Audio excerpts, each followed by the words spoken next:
Picking the right editing setup for your experience level will either make your show happen or become the reason it never leaves your hard drive.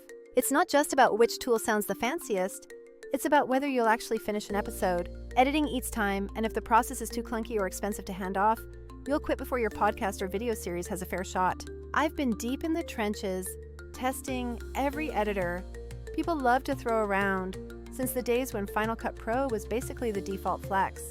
Over the years, I've taught hundreds of creators and watched the entire landscape change, especially now that AI features are everywhere. In this breakdown, I want to walk you through the practical trade-offs for each option and honestly, who each one actually serves. I'll also weave in where new AI-first tools fit in and where they unfortunately fall short. Finally, I'll give you my pick for the most productive setup if you want to grow consistently without completely losing your mind. First, let's use the classic crawl, walk, and run framework to keep things simple. This makes it easy to pick a tool that genuinely fits what you can realistically maintain right now. The crawl phase is all about getting stuff out consistently and not overcomplicating post-production. If your main goal is simply publishing episodes reliably without getting bogged down, start with tools built around simplicity and end-to-end workflows. Riverside.fm is a standout here, originating as a remote recording platform that captured local audio and video much better than Zoom. Over time, they've layered on an editor that can handle full episode work, clip creation, and straightforward exports. For many people recording remotely, Riverside becomes basically an all-in-one solution. Record, edit, and publish without learning a dozen wonky tools. That said, you might already have a comfy option on your laptop like GarageBand or iMovie, which are totally fine for audio-first shows or hobby projects. If you're on a Mac and don't want extra monthly costs, these built-in tools will absolutely do the job in the crawl phase. But here's the essential thing. If you want to speed up growth by turning long episodes into tons of bite-sized promo clips, modern creators need tooling that can automate that repurposing. That's where AI tools focused on auto-editing really shine in this crawl stage, amplifying your output without stacking hours of manual effort. Instead of manually clipping highlights, these automated editors pick viral moments and turn them into ready-to-post shorts. Next up is the walk phase, which is for when you've locked into a publishing cadence and want a little more control over sound and visuals. Descript is often the sweet spot here for a lot of people because it introduced text-based editing early on. It made edits feel as accessible as simply working inside a standard document, which was a huge shift. Over time, it's gotten more advanced, introducing powerful AI features like filler word removal and automated sound fixes that are massive time savers.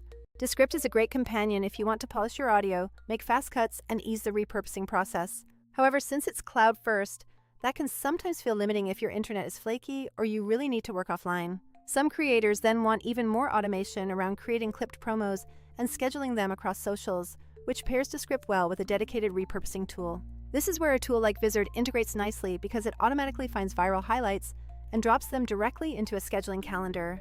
No extra brainpower is needed to plan an entire week's worth of shorts when this system is set up. Another tool that deserves a shout out here is CapCut, especially for creators focused on mobile-first short-form content like Reels or TikToks. CapCut's mobile user experience is fast and creative, producing stuff way more polished than you'd expect from an app on your phone. But if you're trying to create lots of clips from long-form episodes, doing that manually in CapCut gets tedious very fast. Now we move to the run stage, which is for when you're doing things 80% of creators aren't even attempting. This means multicam shoots, working with log footage that needs serious color grading, heavy visual effects, or a very particular audio chain. This is when you finally reach for the industry giants: Premiere Pro, Final Cut, or DaVinci Resolve. Final Cut is Apple's ecosystem play, offering a one-time purchase and tight integration within the macOS environment. Adobe Premiere Pro is what many professional teams stick with because it offers massive flexibility and deep integration with the entire Adobe suite. DaVinci Resolve is particularly beloved for its color grading capabilities, essentially becoming the industry standard for nuanced color work. The major trade-off here is your personal time investment and the ongoing costs associated with these powerful tools. These run-class tools are incredibly powerful, but they absolutely demand a significant learning commitment from you. I've seen creators get completely frozen because Premiere Pro looks intimidating the very first time they open it up.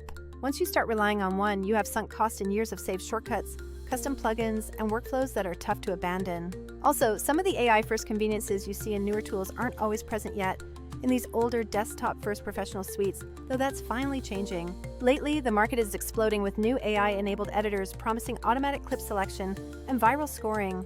The reality is that these tools are super appealing and can be huge time savers, but you must know the constraints they come with.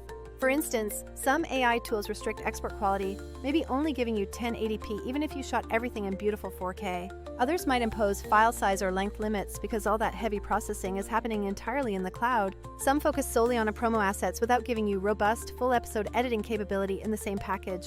That's not necessarily bad, but you need to be aware that you are trading one feature for another, which is a key insight. If your primary need is turning long episodes into a steady stream of shorts, these AI tools can honestly be a total game changer. But if you need final masters in true 4K with nuanced color work, you'll still be using Premiere or Resolve downstream for that final polish. I see two very common patterns emerging among creators leveraging this new technology. The first pattern involves using a simple capture tool like Riverside or even Zoom to get clean tracks, then feeding those raw files to an AI clipper. That AI clipper then spits out promos and helps populate a pre-built content calendar automatically. The second pattern involves creators doing their long-form edit in a tool like Descript or Premiere, and then adding an AI repurposing tool on top for slicing and scheduling. Vizard's specific role in that combined workflow is definitely worth calling out in detail. Unlike some other AI products that only do clip generation, Vizard combines 3 practical features creators actually need in one place. Those features are auto-editing viral clips, an auto-schedule engine, and a centralized content calendar for management. That final piece, actually sending the clips out on a consistent schedule without you babysitting each platform, is where creators see real compound growth. Let's quickly touch upon the common pain points that seem to pop up across almost every single tool category. First is learning curve paralysis, where complex tools only keep you productive if you actually commit to learning them thoroughly. Too many creators get stuck here, effectively putting their entire growth on hold until they conquer the software. Next is the cost versus value equation. Some pro tools are subscription-based, while some AI tools add cost per export or per user seat. You really need to figure out where you can realistically invest either your time or your money without running dry. Cloud limitations are a big deal too. If you travel or shoot high bitrate files, cloud-first tools might hit hard size or quality ceilings. Lastly, feature mismatch means tools focused on just one thing, like only clips or only scheduling, force a fragmented workflow unless you intentionally connect them. So, after all that, what should you actually decide to use starting today? If you are just starting out and you want consistent episodes plus a steady stream of social clips without hiring anyone, look at this combo. Use Riverside to capture your content, and then use Vizard to automatically extract and schedule those high-impact clips. That specific combination keeps everything simple, incredibly fast, and deeply growth-oriented for a new creator.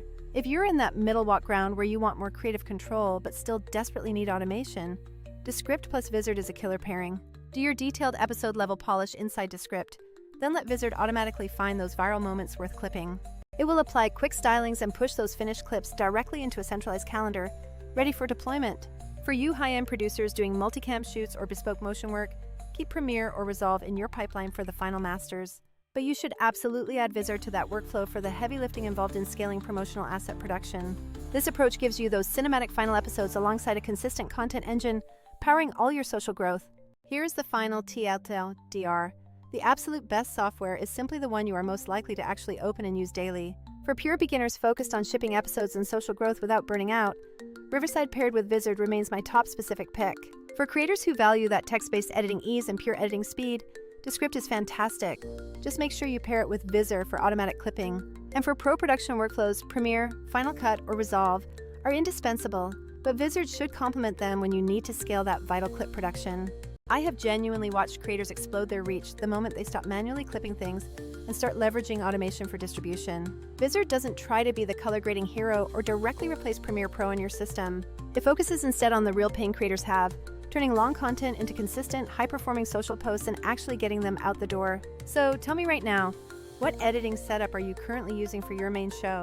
Drop what's working for you, or what's currently driving you absolutely crazy, down in the comments below. If you want practical next steps tailored for your exact current setup, I'm happy to talk through workflows that save serious time and multiply your reach. Either way you choose, pick a workflow you know you will actually stick with, and then let the tools handle the rest of the heavy lifting. I look forward to seeing your results, and I will see you in the next one.